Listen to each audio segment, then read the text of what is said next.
Ok. Bueno, buenos días. Esta es la clase del lunes 14 de marzo. Seguimos en la unidad 1 en el tema de bioreconocimiento. La clase pasada terminamos de ver todo lo relacionado, bueno, cosas relacionadas al reconocimiento mediante enzimas, o sea, los biosensores enzimáticos. Y el día de hoy vamos a revisar y continuar con los anticuerpos y vamos a tratar de llegar a la descripción de los biosensores basados en ácidos nucleicos, ¿no? Sí pueden ver el apuntador, ¿verdad? La manita. Sí. Gracias. Bueno, los anticuerpos, rápidamente, son una subclase de globulinas del suero, o sea que se encuentran en el suero, ¿no? En la parte de la sangre que es el suero. ¿Por qué son globulinas? Porque tienen una solubilidad diferente de otras proteínas. Ujú. Otro nombre que se les da es inmunoglobulinas. Inmuno, pues porque son producidas por células del sistema inmune, ¿no? Eh, y muchas veces van a encontrar esta abreviatura IG. Entonces, ya saben que se refiere a los anticuerpos. Ujú. Entonces son estructuras proteicas, es decir, que están formadas por cadenas de péptidos que a su vez están formadas por aminoácidos, ujú, cuyos tamaños pueden variar entre los 3 daltones y los 150 kilodaltones. Ujú. Tienen una estructura general em, que los caracteriza y es que van a tener una parte que se llama cadenas ligeras y otras que se llaman cadenas pesadas. Ujú. Pues esto debido a la cantidad de unidades que los forman, ¿no? Entonces la cadena ligera, perdón, va a tener alrededor de una masa de 25 kilodaltones y las cadenas pesadas mayores a 50 kilodaltones. Entonces vamos a encontrar esta estructura con la que muchas veces se representan los anticuerpos eh, en los esquemitas que, como los que vamos a ver más adelante, se van a representar como una Y. Ujú. Y es justamente pues porque tienen esta estructura análoga, ¿no? Entonces, digamos que en el tronco de esa estructura están las cadenas pesadas. Ujú. Y acá arriba tenemos las cadenas ligeras. ¿Ok? Em, Vamos a encontrar diferentes dominios o sitios y otras estructuras que pueden no ser proteicas, ¿no? Como cadenas de carbohidratos. Em, Aquí en nuestro caso lo que nos interesa es identificar dónde está el sitio de unión al antígeno, ¿no? Entonces, en el sistema inmune lo que el anticuerpo va a hacer es reconocer específicamente otras especies o otras estructuras moleculares y entonces atraparlo de cierta forma, ¿no? Em, entonces, estas regiones, la unión del sitio del antígeno, se van a encontrar en las cadenas ligeras, ¿ok? Y bueno, como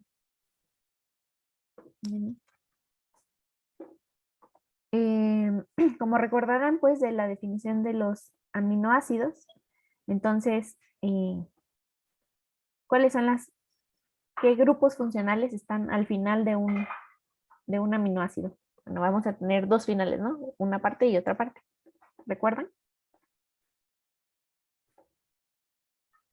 ¿Qué nos dice su nombre? Uno era el amino, ¿no? Ujú. ¿Y el otro?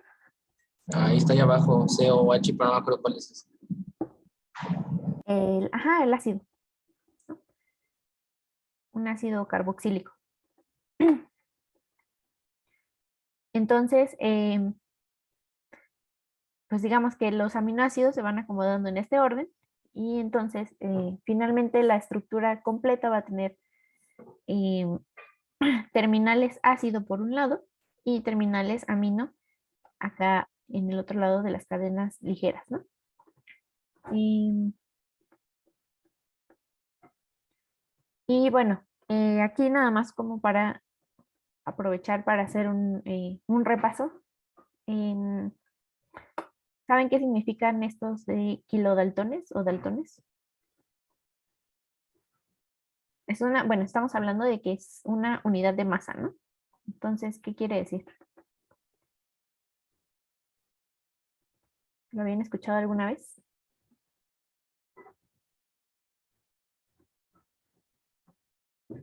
Igual yo recuerdo es lo mismo que la UMA, ¿no? Pero no estoy seguro. Ujú. Sí. Entonces, un daltón es otro nombre que se le da a la unidad de masa atómica, ujú, que es la unidad que se va a usar para, eh, o sea, es la unidad que tiene el tamaño adecuado para expresar la masa de los átomos, ¿no? De un átomo, de dos átomos, de 10 átomos. Em, entonces, ¿cómo se relaciona con la masa molar que expresamos en gramos? Es a través del número de Avogadro, ¿no? Entonces es lo que discutíamos, creo que la primera clase o en alguna de las clases pasadas. Em, Estas personas plantearon que otra unidad de cantidad de materia, recuerden que es diferente, ¿no? Entonces tenemos unidades de masa y unidades de cantidad de materia o de cosas, ¿no? Entonces se planteó el mol como cantidad de materia, eh, que tuviera esta cantidad de cosas, 6.022 por 10 a la 23 cosas, en particular átomos. Y este es el número de Avogadro, ¿no? Y entonces se determinó que eso pesaba 12 gramos. Entonces, un átomo de carbono 12 se le asigna un peso de 12 UMA. Ujú. Más bien, esta es la definición de UMA, ¿ok? Entonces, a partir del peso del átomo de carbono, eso se divide entre 12 y esa es la definición de la UMA, ¿no? Entonces, análogamente, tenemos, por ejemplo, un mol de átomos de litio va a pesar 6.941 gramos de litio. Y un átomo de litio, pues tiene 6.941, un peso de 6.941 UMA. ¿Ok? Entonces, esto es lo mismo que los daltones. Ujú. Em, entonces, imagínense, un mol de átomos de carbono tenemos 12 gramos. ¿Ok? Entonces, ¿cuánto pesaría un mol de anticuerpos que tuviera 150? O sea, que un anticuerpo que pese 150 kilodaltones. Si yo tuviera un mol de esos anticuerpos, ¿cuánto pesaría en gramos?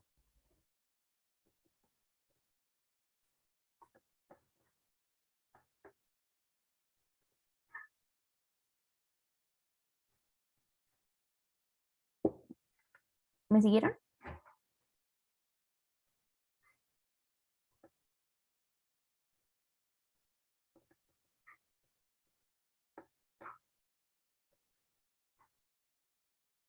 Sí, pero no sé, 1800 kilos, un molde de eso, más o menos.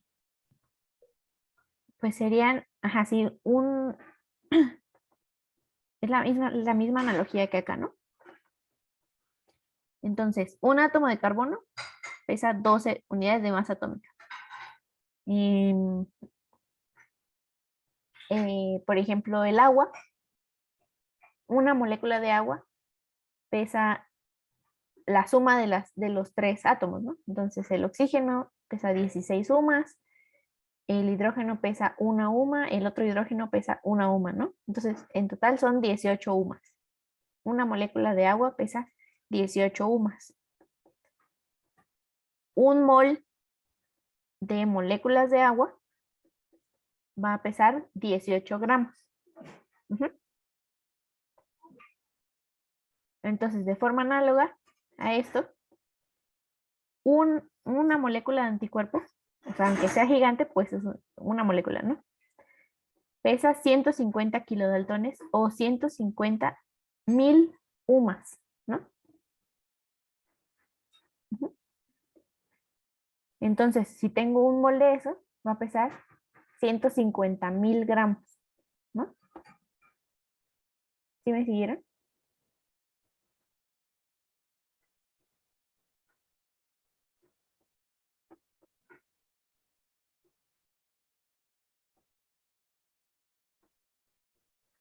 Bueno, eh, ok, creo que sí, dice Jimena. Muy bien. Entonces, para que dimensionen, ¿no? Entonces, 150.000 gramos, 150 kilogramos eh, sería un mol de anticuerpos. Ujú. Ok, bueno, entonces ahora seguimos a las características que nos interesan de los anticuerpos. Entonces, lo que les decía, la secuencia de aminoácidos en las terminales de la cadena ligera, que serían estos extremos aquí que se representan en color amarillo, van a determinar a qué es específico ese anticuerpo. Ujú. Por otro lado, tenemos el antígeno, que puede ser un virus, una bacteria, otra célula, alguna otra molécula, ¿no?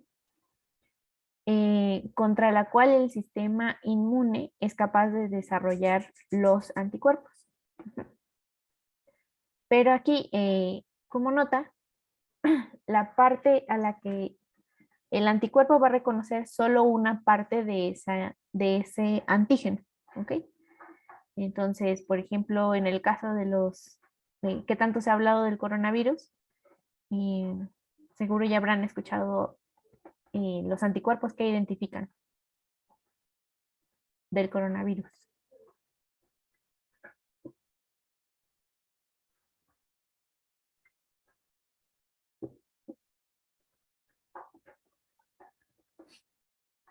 La proteína esta, ¿no? Que se llama Spike. ¿Sí han escuchado ese nombre?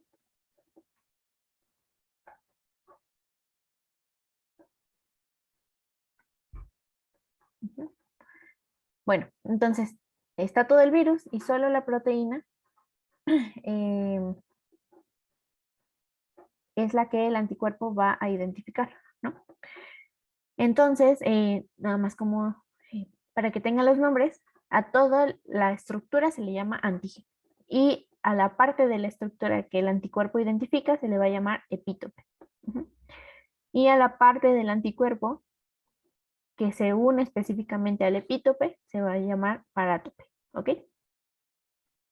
Em, entonces, para que dimensionen otra vez, recuerden que para construir nuestros dispositivos, pues nos interesa saber las dimensiones y las concentraciones de nuestros elementos, ¿no? Entonces, un epítope va a tener un tamaño típico de rondando unos cuantos nanómetros. Ujú. Entonces, por ejemplo, 0.7 por 1.2 por 3.5 nanómetros. Em, entonces, volviendo a pensar cómo lo hicimos con las enzimas, ¿cuál es la señal que podemos identificar de una reacción de bioreconocimiento basada en anticuerpos? Ujú. Si recuerdan, en el caso de la enzima decíamos que pues eran moléculas que catalizaban alguna reacción. ¿Ok? Entonces, ¿esto qué significa? Que íbamos a tener productos nuevos, íbamos a tener la disminución de la concentración de los reactivos o algunos electrones liberados, eh, etcétera, ¿no? En el caso de los anticuerpos, eh, se sabe que son, o sea, son solo uniones específicas, muy específicas, pero no van a producir ninguna reacción, no van a catalizar ninguna reacción, ¿no? Entonces se dice que son binding but not catalytic. Ujú. Entonces, para ello, para identificar esa unión, requerimos que haya una segunda etapa, ¿no? De identificación, a la cual se le va a llamar labeling o etiquetado, ¿no? En español. Entonces requerimos ponerle a alguna de las dos moléculas involucradas un fluoróforo o una enzima que catalice una reacción secundaria, ¿no? Fluoróforo, ¿qué quiere decir? Pues es una molécula que va a emitir luz cuando se le hace incidir alguna luz de excitación. Hay algunas tecnologías de biosensores que no van a requerir esto del labeling, ¿no? Sino que el mismo proceso de atrapamiento, o sea, la acumulación de materia debido al atrapamiento específico por los anticuerpos, va a cambiar las propiedades como mencionábamos antes, ¿no? En el sensor de gas, por ejemplo. Entonces se van a cambiar las propiedades eléctricas y va a cambiar la masa. Y eso se puede identificar a través de transductores impedimétricos, piezoeléctricos o de ondas acústicas superficiales. Aquí les voy a pedir que vean este video. No sé si alguien se ha preguntado esto, ¿cómo es que el sistema inmune identifica que un anticuerpo se ha unido a un antígeno? ¿Alguien tiene idea?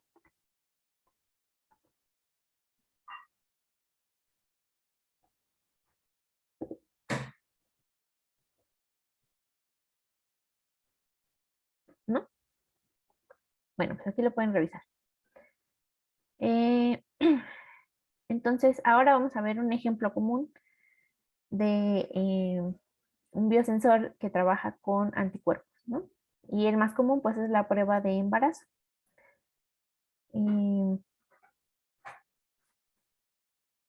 Entonces, en la prueba de embarazo, lo que se identifica es la hormona gonadotropina coriónica humana. Esta se va a producir, pues es una señalización característica de cuando una mujer queda embarazada, ¿no? Entonces, ¿cuál es el proceso que ocurre en esta simple tira envuelta en un cartuchito de plástico? Entonces, lo primero que pasa es que las moléculas de la hormona HCG pues vienen en la orina, ¿no? Entonces, la orina va a ser el medio móvil que se va a estar moviendo a través de esta tira que es de un material absorbente, ¿no? Entonces, de la misma forma que si ustedes tienen una servilleta y la mojan, mojan la puntita con un poquito de agua y el agua se recorre, pues es el mismo principio, ¿no? Entonces, aquí nada más para que me vayan siguiendo, vamos a identificar cada una de estas estructuras. Los rombitos verdes representan la molécula de la hormona HCG. Estas Ys que les decía, rojas son los anticuerpos específicos anti-HCG. Esta estructura morada es la enzima que se va a usar como una etiqueta o labeling, lo que decíamos acá, y va a estar unida al anticuerpo. Las Ys amarillas son otros anticuerpos que también son anti-HCG. Pero estos en este caso van a estar inmovilizados en una superficie y no tienen labeling, ¿no? Y las Ys azules son anticuerpos, aquí espero que no se hagan bolas, son anticuerpos que reconocen específicamente a los otros anticuerpos, según el origen que tenga, ¿ok? Entonces, si son de ratón, si son de humano, si son de conejo, de burro, entonces hay anticuerpos anti estos mismos, ¿no? ¿Sí les quedó más o menos claro? O sea, ¿puede ser posible que el antígeno de un anticuerpo sea otro anticuerpo? El O sea, antígeno de un anticuerpo. porque Ajá, bueno, porque veo que aquí, o sea, lo de azul, pues hay anticuerpos que se unen a otro anticuerpo, ¿no? Ajá, más bien, ajá, justamente, el antígeno de este anticuerpo azul es otro anticuerpo. Ujú. Porque al final, pues es una estructura bioquímica, ¿no? Em, ok, entonces ya identificado estos, pues vamos a ver qué pasa. Entonces lo que les decía, en el primer paso, pues viene la hormona HCG en la orina, ¿no? En el segundo paso, las moléculas de HCG se van a unir a anticuerpos que van a estar en la tira absorbidos, em, pero que una vez que llega el medio líquido, pues se pueden desplazar a través de la tira, ¿no? Que serían estos anticuerpos rojos. Em, para formar el complejo HCG anticuerpo, ¿no? Entonces recuerden, está el sitio de unión específico que va a reconocer a la hormona HCG y se forma este complejo y este complejo puede viajar junto con la orina a través de la tira. En el tercer paso, eh, el complejo HCG anticuerpo se va a unir a anticuerpos que están ya inmovilizados, no solo absorbidos, sino inmovilizados covalentemente en la tira, ¿no? Son estos anticuerpos amarillos. Em, a su vez, en esta misma región donde están estos anticuerpos amarillos, vamos a tener, me faltó identificar esto, vamos a tener otras moléculas que son sustratos de la enzima que está unida al anticuerpo rojo. Ujú. Entonces, esto quiere decir que una vez que la enzima entra en contacto con este sustrato, se va a catalizar una reacción. Ujú. Uno de los productos de esa reacción tiene la capacidad de emitir o reflejar un color específico, que es el color que finalmente se va a ver en la raya esta, ¿no? Entonces, el producto de esta reacción catalizada por esta enzima eh, nos va a dar el color de la raya, ¿no? En el cuarto paso, que es para ver la segunda tira de control, entonces, aquí la primera línea es lo importante, ¿no? Te dice si el resultado es positivo o negativo. La segunda línea es una línea de control para ver si la tira está funcionando correctamente. Entonces, en los anticuerpos en exceso, los que no se unieron aquí, pues siguen viajando a través de la tira y se van a unir al anticuerpo azul, ¿no? A su vez, el mismo sustrato se encuentra en esta región y pues va a formarse la reacción catalizada por la enzima que nos da este color, ¿no? Eh, lo importante de esta región, pues es que esta unión del anticuerpo azul con el anticuerpo rojo se va a dar aunque se haya atrapado la hormona o no. Ujú. Entonces, por eso les decía que es una región de control. Em, ahora, a lo mejor se preguntan, pero si la enzima ya está aquí y estos están viajando, ¿por qué no se forma de todos modos el color, no? ¿Sí ven por qué?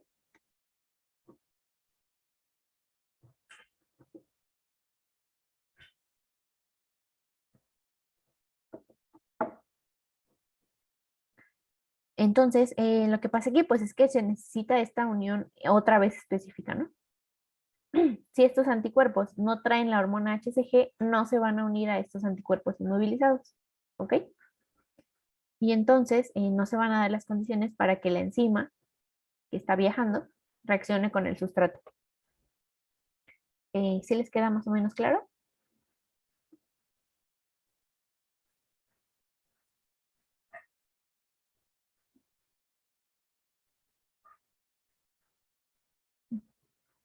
Sí. Ok, entonces es la misma idea con cualquier otra tira reactiva basada en anticuerpos, ¿no? Eh, me parece que hay otras ya comerciales que detectan la hormona luteinizante, se llama así. Entonces, pues es la misma idea, ¿no? En el caso de las tiras también del COVID, las de las pruebas rápidas, pues es la misma idea, ¿no? Entonces tenemos una tira que te dice si el resultado es positivo o negativo y otra tira de control. Ok. Entonces, de forma análoga, como vimos, la producción de las enzimas a través de la modificación de levaduras, pues también existe un método ya que surgió en un laboratorio y que se puede escalar de forma industrial para producir anticuerpos, ¿no? Y recuerden que, pues por un lado tenemos los organismos que naturalmente ya tienen su maquinaria para producir todas estas biomoléculas, pero ya para hacer uso en investigación o en medicamentos, pues se necesitan estandarizar procedimientos industriales, ¿no? Entonces, existen varios, pero esta es la tecnología basada llamada hibridoma, que consta de estos 7 pasos que podemos identificar. Entonces, el primer paso es la inmunización de un ratón. ¿Esto qué quiere decir? Que le voy a inyectar el antígeno contra el cual quiero producir anticuerpos. Ujú. Entonces, en este caso está representado por triángulos amarillos. En el segundo paso, bueno, entre el primer y segundo paso, pues se deja reaccionar el sistema inmune del ratón para que produzca los anticuerpos. Pero aquí es importante notar o recordar que los anticuerpos van a estar expresados como proteínas de la membrana de de las células del sistema inmune, ¿ok?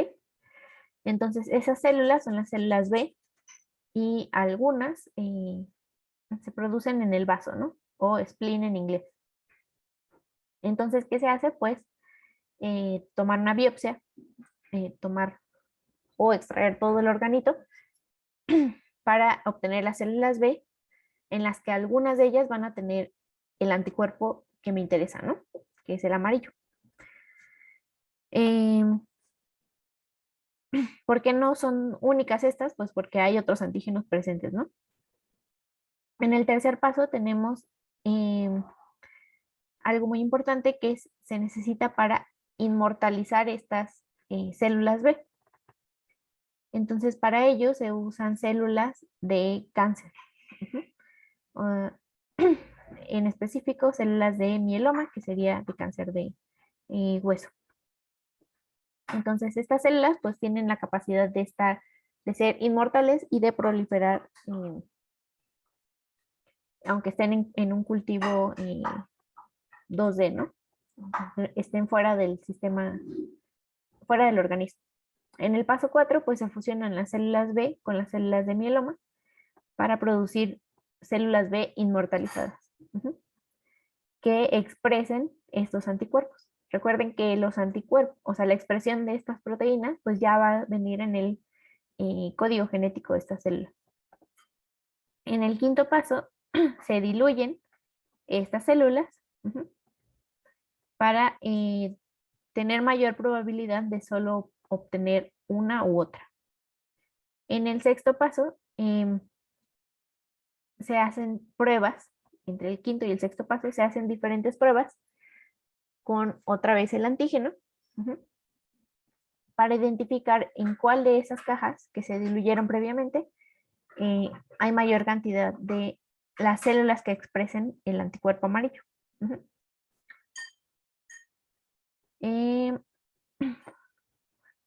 Ahorita no me choca. Ok, en el séptimo paso, pues ya una vez que se identificó en cuál de esas cajas se encuentran estas células de interés, pues se hace la multiplicación o proliferación, ¿no? Entonces, de una caja, como les dije, estas células tienen la capacidad de proliferar fuera del organismo. Entonces, pues se van diluyendo y se van diluyendo hasta tener varias cajas. Finalmente, para refinar aún más el proceso, pues hay que lisar, digamos, estas células y hay que obtener por métodos de extracción y purificación los anticuerpos, ¿no? Aquí como paso extra, la multiplicación puede ser en caja, que se va a llamar in vitro, o puede ser dentro de organismos, que se puede llamar in vivo, ¿no? Ok. ¿Sí les quedó más o menos claro? ¿Ven la diferencia con el proceso de producción de enzimas? Bueno, aquí nada más me quedó una duda de Ujú. qué significa que las células se inmortalicen. O sea, eso no me quedó claro. Pues justamente eso, o sea, sí, la gente que hace cultivos celulares o eh, biotecnología, digamos, puede basarse en dos tipos de células, ¿no? Entonces hay unas células que le llaman líneas celulares, que justamente ya están combinadas con estas células cancerígenas o de tumor, ujú, que tienen la capacidad en su código genético de eh, proliferar o multiplicarse sin la necesidad de estar dentro de un organismo. Ujú. Entonces, esas son las líneas celulares. Y por otro lado están las células, le llaman primarias, ujú, que son las que en el momento extraen del órgano que les interesa. Y esas se necesitan encontrar condiciones muy específicas para que puedan proliferar, pero es muy raro, ¿no? O sea, entonces, pues las células de cáncer, por eso los cánceres son muy peligrosos, ¿no? Porque proliferan, o sea, tienen mutaciones que las hacen proliferar casi sin control, ¿no? Entonces, esa capacidad de esas células cancerígenas, eh, la información que viene en ese material genético se fusiona con la información que viene en el material genético de estas otras células, ¿no? Em, Pueden buscar en la internet células ELA.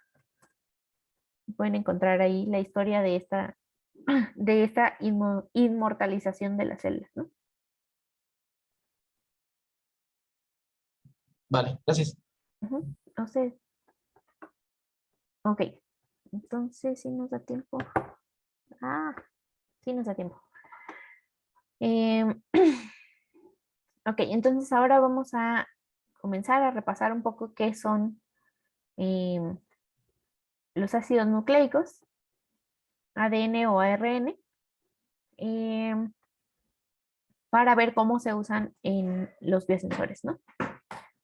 Entonces, o bueno, qué propiedades nos sirven para usarlo en los biosensores.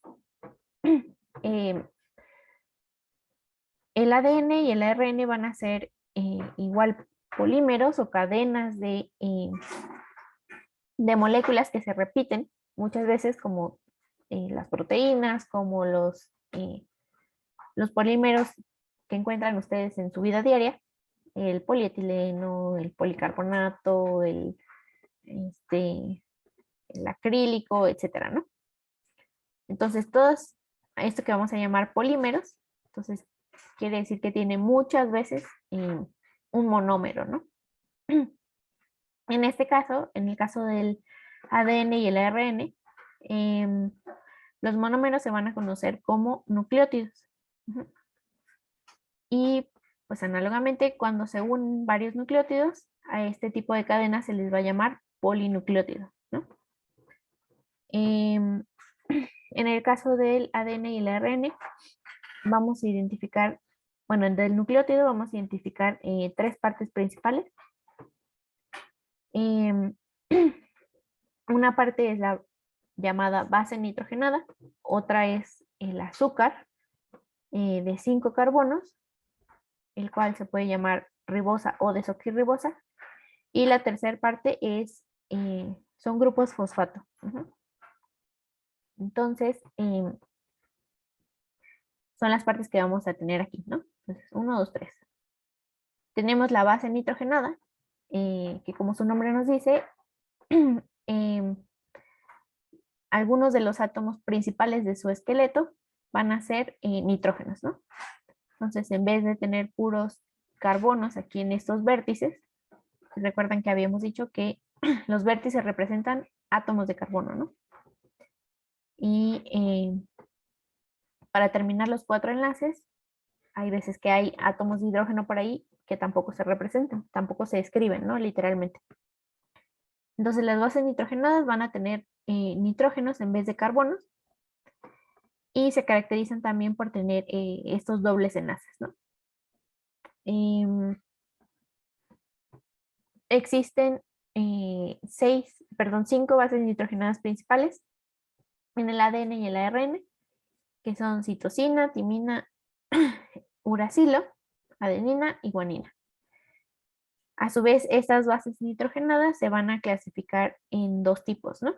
Entonces, que sea de tipo pirimidinas, que se caracteriza por tener un solo anillo, en el cual algunos vértices de ese anillo son nitrógenos. Y en el caso de las purinas tenemos 2 anillos, ¿no? Un anillo de 6 vértices y un anillo de 5 vértices unidos. No sé si pueden identificar las diferencias entre citosina, timina y uracilo. A ver qué me dicen.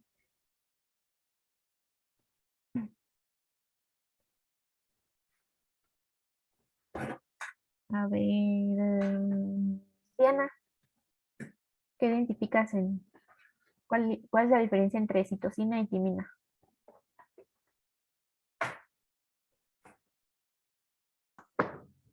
¿Yo? Ujú.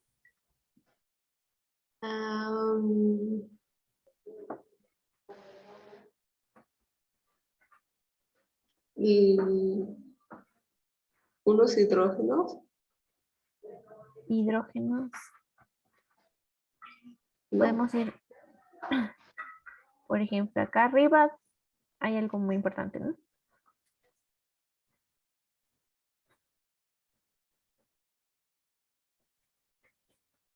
Entonces, en este primer vértice, de hasta arriba, citosina tiene unido un grupo amino y timina tiene unido un oxígeno a través de un doble enlace.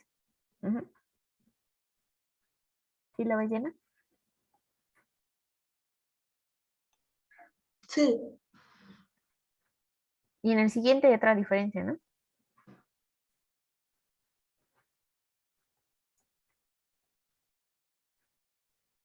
El grupo metil, ¿no? Ajá. En citosina no está el grupo metil y en timina sí está, ¿no? Y bueno, uracilo, aquí se parece un poco a timina, pero en este caso tiene, ¿cuál sería la diferencia? Igual es grupo metil, ¿no? Y en las purinas, ¿cuál es la diferencia entre adenina y guanina? El grupo amino de hasta arriba y en el caso de adenina y en el caso de guanina, el grupo amino de la derecha hasta abajo. Ujú. Justamente, ¿no? Entonces, aunque parezcan diferencias mínimas, pues eso les va a dar propiedades diferentes en cuanto a los enlaces de tipo fuente de hidrógeno que pueden hacer, como vamos a ver más adelante. Ok. Entonces, eso en cuanto a las bases nitrogenadas, ¿no? Tenemos 5 principales que tienen diferencias ligeras, pero que van a determinar, imagínense, determinan todas las propiedades del material genético y todo lo, o sea, esa información genética determina prácticamente cómo nos vemos, ¿no? Lo que somos, lo que pensamos casi. Ok, y por otro lado tenemos entonces la estructura, la segunda estructura que es el carbohidrato o azúcar, ribosa, desoxirribosa, ¿no? Aquí por un lado tenemos la desoxirribosa y a la derecha tenemos la ribosa. Entonces, de nuevo, obsérvenla un segundo y díganme qué diferencia encuentran.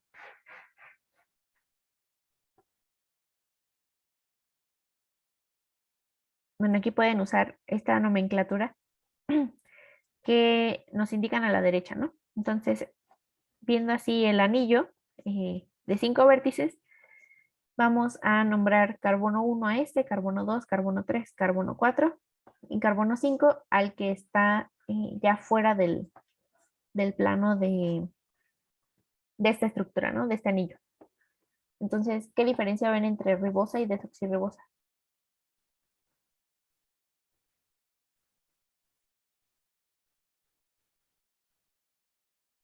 El grupo hidroxilo del carbono 2.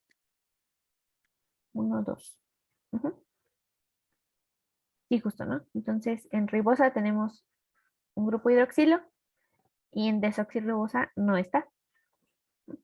De ahí en fuera, todo es igual, ¿no? Y bueno, la tercera estructura importante de los nucleótidos son los grupos fosfato, que es este fósforo con 4 oxígenos, ese se le va a llamar fosfato. Y en este caso van a estar unidos al carbono 5, ¿ok? En este nucleótido. Más adelante vamos a ver otras estructuras llamadas aptámeros, que están basadas también en nucleótidos, pero ya son cosas que la gente fue cambiando químicamente, ¿no? Entonces ya va a haber más diferencias en cuanto a las bases nitrogenadas. O sea, se crearon otras estructuras similares, pero con otros grupos. También el carbohidrato puede cambiar, ¿no? Para generar nuevos tipos de nucleótidos. Entonces, bueno, ¿cómo se va formando la cadena de ADN? Esta va creciendo a través de su extremo 3, cuando se une el fosfato en el carbono 5 del nuevo nucleótido al grupo hidroxilo en el carbono 3 de la cadena. Entonces, esto lo vamos a ver aquí. Entonces, tenemos aquí la estructura. Tenemos el azúcar, la ribosa o desoxirribosa, unida a la base nitrogenada y el fosfato, ¿no? Este es un nucleótido. ¿Y cómo se une un nuevo nucleótido? El grupo fosfato se une al carbono 3. Recuerden que era 1, 2, 3. De el primer nucleótido, ¿no? ¿Por qué se dice que es de 5 a 3? Porque el primer fosfato de acá arriba, o bueno, este fosfato está unido al carbono 5, que es este, de este vértice, ¿no? 1, 2, 3, 4, 5. Y se va a unir al carbono 3. Entonces, por eso el nombre, de 5 a 3. Este enlace que se forma entre el grupo fosfato y el azúcar, se va a llamar fosfodiéster. Entonces, estos son importantes porque pues determinan la dirección en la que se va formando la estructura, una de las cadenas, ¿no? De ADN. Entonces ahora finalmente nos queda ver cómo se forma la estructura de doble hélice. ¿Ok? Entonces esta es la formación de un solo hélice y la estructura de doble hélice es a través de uniones de puentes de hidrógeno que les decía, ¿no? Y entonces esto hace que sea selectivo o específico la unión de timina con adenina y de guanina con citosina. Entonces, por un lado vamos a tener una pirimidina que se une a una purina, ¿no? A través de 2 o de 3 puentes de hidrógeno. ¿Okay? Estas líneas punteadas representan esta atracción de las zonas con exceso de hidrógeno a una zona con alta electronegatividad como es el oxígeno o este nitrógeno con los dobles enlaces vecinos, ¿no? Entonces aquí tenemos exceso de hidrógeno, exceso de hidrógeno, exceso de hidrógeno y zonas electronegativa, electronegativa, electronegativa. ¿Ok?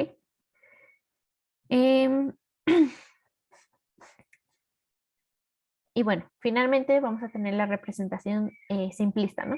Entonces, adenina se une con timina a través de 2 puentes de hidrógeno y guanina con citosina a través de 3 puentes de hidrógeno. Esto va a determinar cuál es la estructura complementaria de una hebra de ADN. Y bueno, debido a esta misma presencia de 2 o 3 puentes de hidrógeno, es que se van torciendo estas hélices, ¿no? Para formar la famosa doble hélice característica del ADN.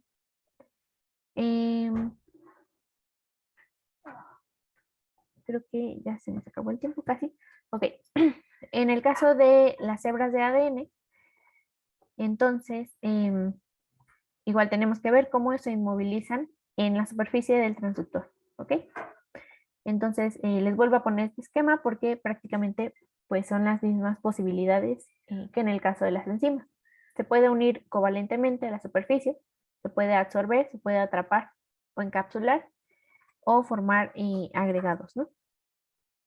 Una de las químicas más comunes para hacer esta unión de las hebras de ADN con las superficies es a través del grupo tiol, que representa bueno, tiol se le llama a este grupo SH. A lo mejor para que lo recuerden, pues es análogo a los alcoholes, ¿no? Entonces todos los alcoholes terminan en ol y todas las estructuras que tengan este SH van a terminar como tiol. Aquí en este ejemplo, la cadena de carbono que tiene una terminal tiol se va a unir a la terminal 5 de la hebra de ADN, ¿ok?